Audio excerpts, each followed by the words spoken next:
So the question here is, if God give you life tomorrow, what are you going to do with it? Now, I know that's a pretty good question to think about. If you're thinking about that before bedtime, I mean, it's one of those questions that, we have to ask ourselves. It's especially important when we look at it and we think about it, how to maximize the day. It's the case that a lot of times people, they've had, you know, parents, grandparents, great grandparents pass on, and they know that there's a cycle to it. People tend to be born and they live and they pass on. Now, one of the things to note here is that Christ is the Alpha and the Omega, the beginning and the end. It is the case that we see there's a ancient Greek icon that it shows Christ with the open book where he's ready to teach, and then we see Christ with the closed book, and he's the teacher and judge over all. When he's got the open book, he's teaching and it's in his mercy. When he's got the closed book, he's the judge, and he usually has a stern face, and teacher and judge over all. So one of the analogies that I can give with this is that when I was a child, I had a dog, and I remember getting the dog when I was a child. I was kind of a young man, and it was a puppy. It was not real small, but it was a puppy, and it would run and play and jump at the end of its leash, and it did that throughout its life. It was very wild. It was very wild, and it was the case that we knew it real well because we had it for many years. Now, one time it bit my natural father on the arm, and that was only because I was restraining the dog, and he came in to put a leash or put some kind of leash on it. And what happened is, there was talk, should we destroy the dog? The dog, bit and that kind of thing, and had a very serious injury. But it was the case the dog was clearly saddened and sorry for that. I mean, and it was more of a defensive action at that point, that it felt like it was trapped because it had been loose all the time, and we caught it and we trapped it, and then he tried to put a leash on it, and it bit him in the arm. So needless to say, the dog was fine. Once it had its chain on and it went back to where it needed to go, it didn't bite anymore. But there's a situation which sometimes when we look at the subject of repentance and reconciliation, it can be unfortunately something similar there, where people look and they say, oh, this dog's bitten somebody, and what should we do? But there's a sense in which Christ, teacher and judge over all, Christ, the teacher with the open book, and the grace, bestowing the grace, it is the case that it's him that is the author and the perfecter of our faith.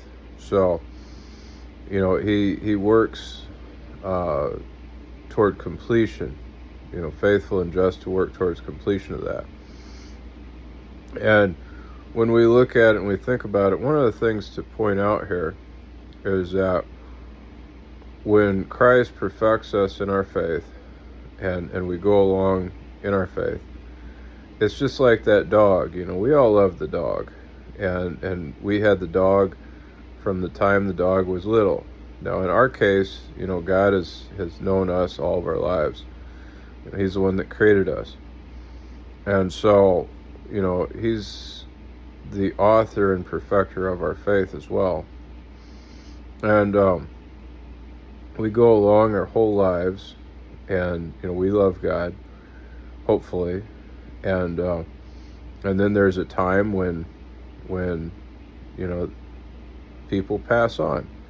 Now, in this case, that dog, we had it our whole lives, and the last day, the dog was very sick, and my mother noted that the last couple days, or last day or two, or whatever the case may be, the dog, was not as it usually was. Uh, it was like the last day specifically. It was very clear. The dog was not jumping at its leash. It was very calm. It was very collective, so to speak. It moved in very precise ways, and my mother, it was never the case that when the dog would be let off its leash that it could be caught again. But my mother, she could see the state the dog was in, and she took it off of its leash, and it just walked. It walked. It didn't jump at its leash. It just walked very carefully and calmly and collectively. And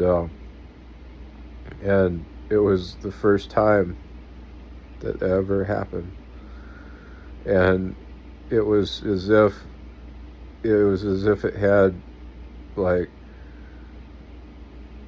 decades of maturity, that it just walked so calmly and collectively, and one foot after another, right beside my mother. It never did that. It always jumped at its leash, just rearing to go, just rearing to just jump forward and go, and and then we had to put it to sleep, and it died. And we love the dog very much. And the point to be made here is that, we're kind of like that dog in a sense, that God has known us, from the very beginning, and He knows us to the very end. And it's important to think in those terms, because when we do, we can realize the love of God over all that time, and how he guards our ways, and how He's with us always, and even to the ends of the earth. And we look at that and we think about that, and so the whole question is asked, is if God give you life tomorrow, what will you do with it? Well, that's where we should look to see what God's already done in our life, and try to see what God may hope to accomplish. What is God's will in our life? Why are we here? And what will those last days look like? I know that in the case of that dog, that last day was totally different than any other day. It almost looked like the dog was ashamed. It had its head down and it was looking down. It never looked like that before. It seemed like it felt like it was ashamed that it could not jump at its leash and rear to go forward. Like that was its duty in life. That's how it seemed like it felt, and that was taken away from it. But at the same time, it was the case that it was going to be passing along there, and that's where it was going through a transformation from being on this earth to passing along. And so sometimes that's how it is with people. When they get to be that time, they go through a transformation, and then they pass along. And this whole idea of these mortifications and these mortifications bringing a person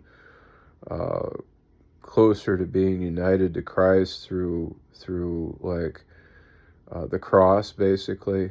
The sickness, that this idea of every sickness is a mortification. I'm not going to put that down because there's a lot of value in that. But at the same time, like we should look towards grace too.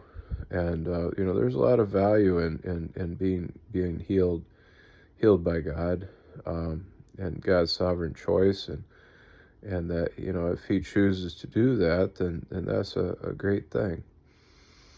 So what will you do tomorrow if God gives you life?